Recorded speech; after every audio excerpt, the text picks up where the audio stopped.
ಯಾರೇ ಬಂದವರಿಗೆ ನಾವು ಗೌರವಪೂರ್ವಕ ಕಾಣಿಸ್ತೀವಿ. ಏನೇ ಬಂದರೂ ನಮ್ಮ ಕೆಲಸ ಅಂತಲೇ ಮಾಡ್ತೀನಿ. ಯಾರಾದರೂ ವ್ಯಕ್ತಿ ಬಂದರೆ ಅವ್ರ ಸ್ಥಾನದಲ್ಲಿದ್ದರೆ ನಾನು ಹೆಂಗ ಅಂತೇಳಿ ವಿಚಾರ ಮಾಡಿ ಅವ್ರ ಕೆಲಸನ ನಾನು ಮಾಡ್ತೀನಿ, ಇನ್ನಾದರೂ ಮಾಡ್ಬೇಕಂತೀನಿ. ಅದೇ ರೀತಿಯೇ ಪಿ ಡಿ ಒ ಸಿಕ್ತು. ಪಿ ಡಿ ಒ ಸಿಗೋಣ ಇಲ್ಲಿ ನೋಡಿದೆವು, ಇಲ್ಲ ನನಗೆ PSIದು ಒಂದು ಅವಕಾಶ ಇತ್ತು, PSIನೂ ಸೆಲೆಕ್ಷನ್ ಆಯಿತು. ಹಿಂಗೆ ಬಟ್ ನಮ್ಮ ಮನೇಲಿ ತುಂಬ ಸಹಕಾರ ಕೊಟ್ಟಿದ್ದಾರೆ. ನಮ್ಮ ಮಿಸ್ಸಸ್ ಯಾವುದೇ ಮನೆ ಕಡೆ ವಿಚಾರ ಮಾಡದೇ ಇರೋದ್ರಿಂದ ನಾನು ಬೆಂಗಳೂರಲ್ಲಿ ಕೂತು ಸ್ವಲ್ಪ ಓದೋಕ್ಕೆ ಅವಕಾಶ ಆಯ್ತು. ನಮಸ್ಕಾರ ವೀಕ್ಷಕರೇ, ಇವತ್ತು ನಮ್ಮ ಜೊತೆಗಿದ್ದಾರೆ ಜೇವರ್ಗಿ ತಾಲೂಕಿನ ತಹಶೀಲ್ದಾರ್ ಆದಂತಹ ಮಲ್ಲಣ್ಣ ಯಲಗೋಡ್ ಸರ್ ಅವರು. ಇವರು ಮೊದಲು ನಿವೃತ್ತ ಯೋಧರು, ನಂತರ PDO ಆಗಿ, ನಂತರ PSI ಆಗಿ, ಈಗ ಜೇವರ್ಗಿಯ ನನ್ನ ಹೆಸರು ಮಲ್ಲಣ್ಣ ಯಲಗೋಡ್ ಅಂತೇಳಿ. ನಾನು ಮೂಲತಃ ಸುರಪುರ ತಾಲೂಕಿನ ಕೆಂಬಾವಿ ಗ್ರಾಮದವನು. ನಾವು 3 ಜನ ಅಣ್ಣ ತಮ್ಮದೇರು. ನಮ್ಮ ಹಿರಿಯವನ ಅಣ್ಣ ಮತ್ತು ಇಬ್ಬರಣ್ಣ, ನಾನು ಲಾಸ್ಟ್ ಕಿರಿಯವನು, ಎಲ್ಲರಿಗಿನ ಲಾಸ್ಟ್ ನಾನೇ. ಬಟ್ ನಾನು ಓದಿದ್ದೆಲ್ಲ ಕೆಂಬಾವಿ, ಸುರಪುರ ತಾಲೂಕು ಕೆಂಬಾವಿಯಲ್ಲಿ. ಸರ್, ಮೂಲತಃ ನಿಮ್ದೇನು ಸ್ಥಿತಿವಂತ ಕುಟುಂಬನ ಅಥವಾ? ಇಲ್ಲ, ನಮ್ದೆಲ್ಲ ಕೃಷಿ ಕುಟುಂಬನೇ. ಅಂದರೆ ಬಿಲ್ಕುಲ್ ಅಂತೆಂಥ ಗರೀಬೇನೂ ಅಲ್ಲ, ಅಂತಿಂತ ರಿಚ್ನೂ ಅಲ್ಲ, ಮಿಡ್ಲ್ ಫ್ಯಾಮ್ಲಿ. ಬಟ್ ನಮ್ಮ ತಂದೆ ತಾಯಿ ಎಲ್ಲರೂ ಕೃಷಿಕರೇ. ನಾನು ಒಬ್ಬನೇ, ನಮ್ಮ ಅಣ್ಣ ಎಜುಕೇಟೆಡ್, ನಮ್ಕಿನ ಹಿರಿಯವನು. ನಂತರ ಲಾಸ್ಟ್ ಇರೋದು ನಾನೇ ಎಜುಕೇಟೆಡ್. ನಮ್ಮ ಮನೇಲಿ ನಾನು ಒಬ್ಬನೇ ಗೌರ್ಮೆಂಟ್ ಸರ್ವೆಂಟ್. ಸರ್, ನೀವು ಆರ್ಮಿ ಜಾಯ್ನ್ ಆಗ್ಬೇಕಂತ ಹೆಂಗೆ ಅನ್ನಿಸ್ತೀರಿ ಸರ್? ಅಂದರೆ ಮೊದಲು ನಾನು ಬಾರ್ಡರ್ ಪಿಕ್ಚರ್ ನೋಡಿದ್ದೆ. ಬಾರ್ಡರ್ ಪಿಕ್ಚರ್ ನೋಡಾಗ ಆರ್ಮಿ ಹೋಗ್ಬೇಕು ಅನ್ನಿಸ್ತು. ಮೊದಲೇ ನಾನು ಬೇಸಿಕಲಿ ಸ್ಪೋರ್ಟ್ಸ್ ಮ್ಯಾನ್ ಇರೋದ್ರಿಂದ ಇಂಥವೆಲ್ಲ ಥ್ರಿಲ್ಲಿಂಗ್ ಭಯಂಕರ ಇಷ್ಟ ಇತ್ತು. ಆ ಬಾರ್ಡರ್ ಫಿಲಿಮ್ ಬಂದಾಗೂ ಇವೆಲ್ಲ ನೋಡಿ ಸ್ವಲ್ಪ ನಾನು ಮಿಲ್ಟ್ರಿಗೆ ಹೋಗ್ಬೇಕಂತೇಳಿ ನಮ್ಮ ಫ್ರೆಂಡ್ಸ್ ಜೊತೆ ನಾವೆಲ್ಲ ಬೆಳಗ್ಗೆ ವಾಕಿಂಗ್ ಹೋಗೋದು, ರನ್ನಿಂಗ್ ಮಾಡೋದು, ಈ ರೀತಿ ಮಾಡಿ ಆರ್ಮಿಗೆ ಪ್ರಿಪ್ರೇಷನ್ ಮಾಡ್ತಾ ಇದ್ದೆವು. ಫ್ರೆಂಡ್ಸ್ ಕೂಡ ಹೇಳ್ತಿದ್ರು ಆರ್ಮಿಯಲ್ಲಿ ಈ ರೀತಿ ಇದೆ ಅಂತೇಳಿ. ಆ ರೀತಿ ಪ್ರಿಪ್ರೇಷನ್ ಮಾಡಿ ನಾವು ಆರ್ಮಿಗೆ ಹೋಗ್ಲೇಬೇಕಂಬುದು ಒಂದು ಹಠ ಇತ್ತು. ಆರ್ಮಿಗೆ ಹೋಗೋಕ್ಕೆ ನಾವು ಪ್ರಯತ್ನ ಪಟ್ಟು ಎಲ್ಲರ ಆಶೀರ್ವಾದದಿಂದ, ನಮ್ಮ ತಂದೆ ತಾಯಿ ಆಶೀರ್ವಾದದಿಂದ ಕೂಡ ಆರ್ಮಿಗೆ ಜಾಯ್ನ್ ಆಗಿ ಆರ್ಮಿಲಿ ಚೆನ್ನಾಗಿ ಕೆಲಸ ಮಾಡಿ ಯಶಸ್ವಿಯಾಗಿ ನಿವೃತ್ತಿ ಹೊಂದಿದ್ದೀನಿ. ಸರ್, ನಿಮ್ಮ ಆರ್ಮಿ ಡ್ಯೂಟಿದು ನೆನಪುಗಳು ಹೆಂಗಿದ್ರು ಸರ್?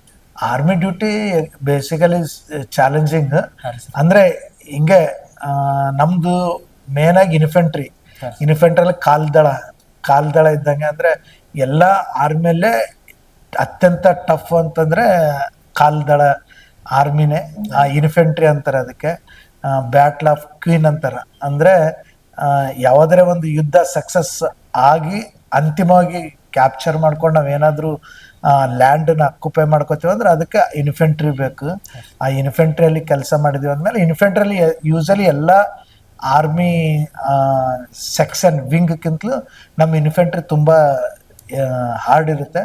ಹಾರ್ಡಲ್ಲಿ ಚೆನ್ನಾಗಿ ಮಾಡಿವಿ. ಇಯರ್ ಬೇರೆ ಬೇರೆ 2 ಇಯರ್ಸ್ ಆಗೋಣ ಬೇರೆ ಕಡೆ. ಅಂದರೆ ಫೀಲ್ಡ್ ಮತ್ತು ನಾರ್ಮಲ್ ಪೀಸ್ ಏರಿಯಾ ಅಂತ ಇರ್ತದೆ. ಫೀಲ್ಡ್ ಅಂದರೆ ಜಮ್ಮು ಕಾಶ್ಮೀರ, ನಾಗಾಲ್ಯಾಂಡು, ಇಂಥ ವಾರ್ ಸಿಚುವೇಶನ್ ಅಂತ ಫೀಲ್ಡ್ ಏರಿಯಾದಲ್ಲಿ ಸರ್ವಿಸ್ ಮಾಡ್ತೀವಿ. ನೆಕ್ಸ್ಟ್ ಮತ್ತೆ 2 ಇಯರ್ಸ್ ನಾರ್ಮಲ್ ಪೀಸ್ ಏರಿಯಾದಾಗೆಲ್ಲ ಇದು ಮಾಡ್ತೀವಿ. ನಂದು ಬೇಸಿಕಲಿ ಮದ್ರಾಸ್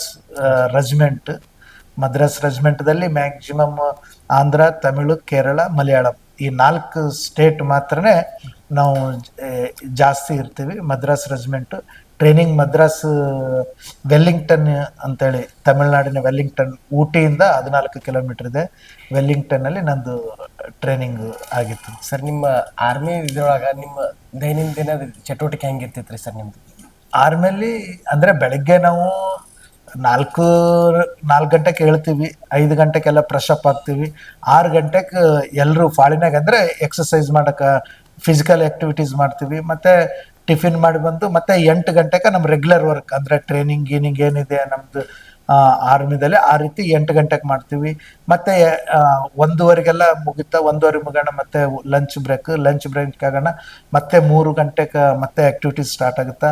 4 ಗಂಟೆಗೆ ಗೇಮ್ಸ್, 5ರಿಂದ 6 ಗಂಟೆಗೆ ಗೇಮ್ಸ್ ಆಗ್ತೀವಿ. 6 ನಂತರ ಮತ್ತೆ ಫ್ರೆಶ್ ಅಪ್ ಆಗಿ ನೈಟ್ ಡ್ಯೂಟಿಗೆ ಪ್ರಿಪ್ರೇಷನ್ ಆಗ್ತೀವಿ. ಹಾಂ ರೀ ಸರ್. ನೈಟ್ ಡ್ಯೂಟಿ ಪ್ರಿಪ್ರೇಷನ್ ಆಗಿ 9 ಗಂಟೆ ತನಕ ಹಿಂಗೆ ಏನಾದರೂ ಡ್ಯೂಟಿ ಇದ್ರೆ ಡ್ಯೂಟಿ ಮಾಡ್ತೀವಿ. ಮತ್ತೆ ನೈಟ್ ಏನಾದರೂ ಡ್ಯೂಟಿ ಇದ್ದರೆ ನೈಟ್ ಪೂರ ಡ್ಯೂಟಿ ಮಾಡ್ತೀವಿ. ಬಾಕಿ ಇದ್ದವ್ರಿಗೆಲ್ಲ ರೆಸ್ಟ್ ಮಾಡಿ ಅಲ್ಲೇ ಇದು ಮಾಡ್ತೀವಿ. ಅಂದರೆ ರೆಗ್ಯುಲರ್ ವರ್ಕ್ ಇರುತ್ತೆ.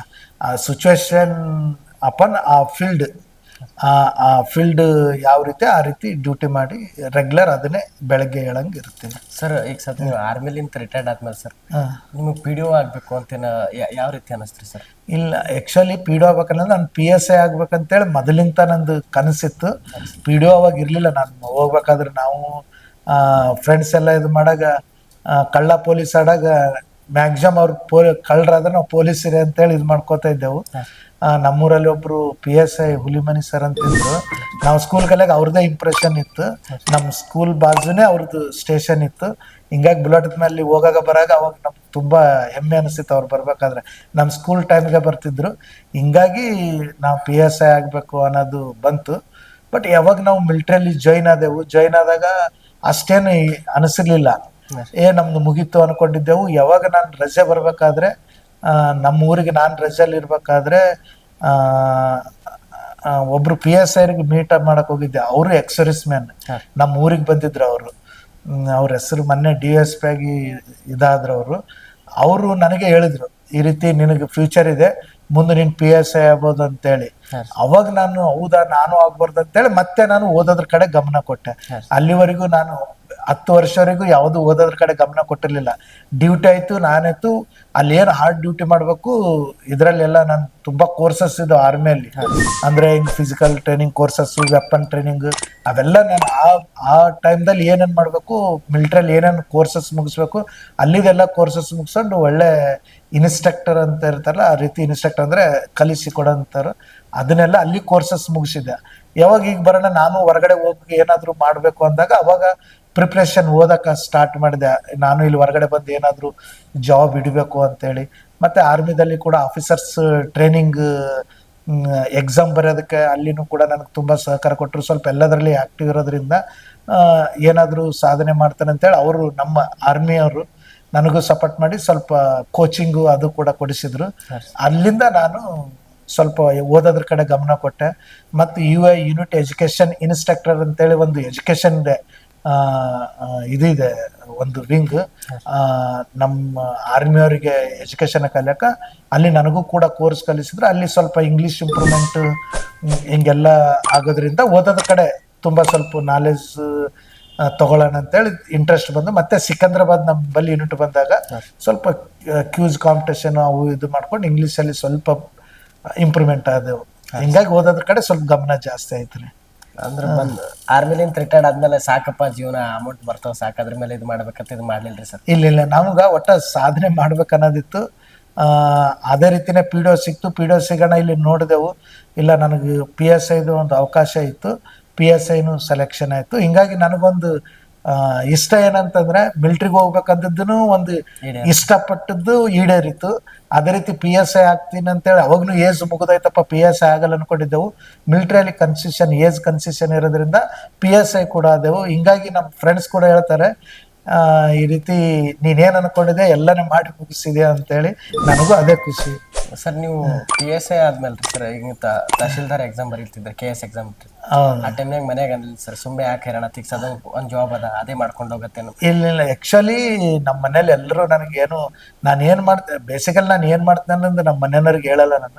ಎಲ್ಲರೂ ಫ್ಯಾಮ್ಲಿಗೆ ಹಂಚ್ಕೋತಾರೆ, ನಾನು ಅದು ಮಾಡ್ತೀನಿ ಇದು ಮಾಡ್ತೀನಿ ಅದಂತ. ಬಟ್ ನಾನು ಏನು ಯಾವುದನ್ನೇ ಹಂಚ್ಕೊಳ್ಳಲ್ಲ. ನಾನು PSI ಟ್ರೈನಿಂಗ್ ಮಾಡಿದ್ರು ಕೂಡ ನಮ್ಮ ಫ್ಯಾಮ್ಲಿಗೆ ನಾನು ರಿಯಲ್ ಹೇಳಿರ್ಲಿಲ್ಲ.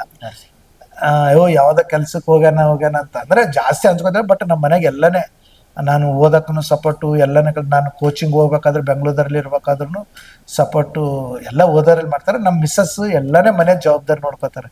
ನಮ್ಮ ಮನೆ ಜವಾಬ್ದಾರಿ ಅನ್ನೋದು ನನಗೇನೂ ಇಲ್ಲ. ನಮ್ಮ ಮಕ್ಳಿಗೆ ಓದಿಸೋದಾಗ್ಲಿ, ಸ್ಕೂಲಿಗೆ ಹೋಗೋದಾಗ್ಲಿ ಎಲ್ಲ ಅವರು ಆ ಕಡೆ ಕಾನ್ಸಂಟ್ರೇಷನ್ ಕೊಡೋದ್ರಿಂದ ನಾನು ಪೂರಾನೇ ಓದೋದ್ರಲ್ಲಿ ಸ್ವಲ್ಪ ಗಮನ ಕೊಟ್ಟಂಗಾಯ್ತು. ಸರ್ ಇಲ್ಲ, ಈಗ ನೀವು ಟೈಮ್ ಬ್ಯಾಲೆನ್ಸ್ ಹೆಂಗೆ ಮಾಡ್ತಿದ್ರಿ ಸರ್? ಈಗ ಡ್ಯೂಟಿಗೆ ಹೋಗ್ಬೇಕು PSIದು, ಈ ಕಡೆ KS ತಯಾರಿ ಮಾಡ್ಬೇಕು ಸರ್, ಟೈಮ್ ಬ್ಯಾಲೆನ್ಸ್ ಹೆಂಗೆ ಮಾಡ್ತಿದ್ರಿ ಸರ್? ಹಂಗೆ ಅಂದ್ರೆ ಇದು ಆ್ಯಕ್ಚುಲಿ ಮೊದಲೇ 2011 ಆಗಿತ್ತು. ಮತ್ತೆ ನಾವು 14ದಲ್ಲಿ ಹಿಂಗೆ ಮಾಡಿದ್ದೀನಲ್ರಿ. ಮಾಡಿದಕ್ಕೆ ಟೈಮ್ ಅಂದ್ರೆ ಸ್ವಲ್ಪ ಹಿಂಗೆ, ಈಗ ನಾನು ಮಿಲಿಟ್ರಿಯಲ್ಲಿ ಇರ್ಬೇಕಾದ್ರೂ ಓದ್ತಾ ಇದ್ದೆ. ಡ್ಯೂಟಿ ಮುಗಿಯೋಣ ನಾವು ಬ್ಯಾಲೆನ್ಸ್. ಈಗ ನಮ್ಮ ಮಿಲಿಟ್ರಿಯಲ್ಲಿ ಇರೋದ್ರಿಂದ ನಾನು ಎಷ್ಟೇ ರಾತ್ರಿ ಮಾಡಿದ್ರು 5ವರೆಗೆ ನನಗೆ ಎಚ್ಚರ ಆಗುತ್ತೆ. ಎಚ್ಚರ ಆಗೋಣ ಮತ್ತೆ ಆ ಕಡೆ ಈ ಕಡೆನೆ ಕೂಡ ಬದಲಿನೇ ಓದೋದ್ರಲ್ಲಿ ಸ್ವಲ್ಪ ಗಮನ ಕೊಡ್ತಿದ್ದೆವು. ಅವಾಗ ನಾವಿದ್ದಾಗ ಮೊಬೈಲ್ದು ಅಷ್ಟು ಇರಲಿಲ್ಲ, ಇಂಟರ್ನೆಟ್ದು ಅಷ್ಟು ಇರಲಿಲ್ಲ. ಕಂಪ್ಯೂಟರ್ ಮೇಲೆ ಇದು ಪೇಪರ್ಸ್ ಬುಕ್ಸೇ ಓದ್ತಿದ್ದೆವು. ಇವಾಗ ಇನ್ನ ಆರಾಮ್ ಓದ್ಬೋದು, ಯಾಕಂತಂದ್ರೆ ಇನ್ನ 10 ಗಂಟೆಗೆ ಟೈಮ್ ಇರುತ್ತೆ. ಸ್ವಲ್ಪ ಏನಾದ್ರು ಮೊಬೈಲ್ದಲ್ಲಿ ನೋಡ್ಕೊಂಡು ಓದ್ಬೋದು. ಬಟ್ ನಮ್ಮ ಮನೇಲಿ ತುಂಬಾ ಸಹಕಾರ ಕೊಟ್ಟಿದ್ದಾರೆ. ನಮ್ಮ ಮಿಸ್ಸಸ್ ಯಾವುದೇ ಮನೆ ಕಡೆ ವಿಚಾರ ಮಾಡದೇ ಇರೋದ್ರಿಂದ ನಾನು ಬೆಂಗಳೂರಲ್ಲಿ ಕುಂತು ಸ್ವಲ್ಪ ಓದಕ್ಕೆ ಅವಕಾಶ ಆಯ್ತು. ಸರ್ ತಾವೀಗ ತಹಶೀಲ್ದಾರಾಗಿ ಕಾರ್ಯ ನಿರ್ವಹಿಸಿರ್ತೀರಿ ಸರ್. ಈಗ ನಿಮ್ಮ ತಾಲೂಕಿಗೆ ಏನೇನು ಅಭಿವೃದ್ಧಿ ಮಾಡ್ಬೇಕಂತ ನಿಮ್ದು ಒಂದು ಗುರಿ ಅವರಿ ಸರ್? ಎಸ್, ನಾವು ಮೂಲತಃ ಬಡವರಿರೋದ್ರಿಂದ ಮತ್ತೆ ರೈತರಿರೋದ್ರಿಂದ ನಾನು ಕೂಡ ರೈತರ ಕಂಡ್ರೆ ತುಂಬ ಇದು. ನಮ್ಮ ತಂದೆ ತಾಯಿ ಯಾವ ರೀತಿ ಬಂದವ್ರಿಗೆ ನಾನು ಮ್ಯಾಕ್ಸಿಮಮ್ ನನ್ನ ಮನಸ್ಸಿನಿಂದ, ಈಗ ಎಲ್ಲರೂ ಹೇಳ್ತಾರೆ ಬಿಡು ಹೇಳೋದು ಮಾಡೋದಂತ, ಬಟ್ ನನ್ನ ಮನಸ್ಸಿನಲ್ಲಿ ಏನಿದೆ ಅಂಬುದನ್ನ ನಮಗೆ ಗೊತ್ತಿರುತ್ತೆ. ಯಾರೇ ಬಂದವರಿಗೆ ನಾವು ಗೌರವಪೂರ್ವಕ ಕಾಣಿಸ್ತೀವಿ. ಏನೇ ಬಂದರೂ ನಮ್ಮ ಕೆಲಸ ಅಂತಾನೆ ಮಾಡ್ತೀನಿ. ಯಾರಾದ್ರೂ ವ್ಯಕ್ತಿ ಬಂದ್ರೆ ಅವ್ರ ಸ್ಥಾನದಲ್ಲಿದ್ರೆ ನಾನು ಹೆಂಗ ಅಂತೇಳಿ ವಿಚಾರ ಮಾಡಿ ಅವ್ರ ಕೆಲಸನ ನಾನು ಮಾಡ್ತೀನಿ. ಇನ್ನಾದ್ರೂ ಮಾಡ್ಬೇಕಂತೀನಿ, ಮಾಡ್ತಾನೆ ಇದ್ದೀನಿ. ಬಟ್ ಅದು ಇನ್ನ ಸಕ್ಸಸ್ ಆಗಿಲ್ಲ ಅನ್ನೋದು ನಂದು ಕನಸು. ಈಗ ನಾನು ಹಳ್ಳಿಗಳಿಗಲ್ಲಿ ಹೋಗ್ತೀನಿ, ಈಗ 1000 ಪ್ರಾಬ್ಲಮ್ಸ್ ಇರ್ತಾವೆ, ಬಟ್ ನಾನು ಒಂದು ಮಾಡಿ ಈಗ ರೈತರು ಬರೋದು ನನ್ನ ಬಳಿ ಅದಕ್ಕೆ ಬರ್ತಾರೆ ಅಂತಂದ್ರೆ ಅವ್ರದ್ದು ಕೆಲಸ ಅದಂತೆ ಬರ್ತಾರೆ. ಆ ಕೆಲ್ಸಕ್ಕೆ ನಾನು ಸ್ಪಂದನೆ ಕೊಟ್ಟರೆ ಅವ್ರಿಗೂ ಏನಂತರ ಖುಷಿ ಇರುತ್ತೆ. ಆ ಕೆಲಸ ಅವ್ರಿಗೆ ಸ್ಯಾಟಿಸ್ಫೈಡ್ ಆಗಂಗ ನಾನು ಸರ್ವಿಸ್ ಕೊಡ್ಬೇಕಂತ ಇದ್ದೀನಿ. ಈಗ ಕೊಡ್ತಾ ಇದ್ದೀನಿ ಅಂತಲೂ ಅನ್ಕೊಂಡಿದ್ದೀನಿ. ಬಟ್ ಕೊಡ್ತಾನೆ, ಇನ್ನ ಹೆಚ್ಚಿಗೆ ಕೊಡಬೇಕು ಅಂತ ಇದ್ದೀವಿ. ಇನ್ನ ತುಂಬಾ ವರ್ಕ್ ಮಾಡ್ಬೇಕನ್ನೋದಿದೆ, ಮಾಡ್ತೀವಿ ಸರ್.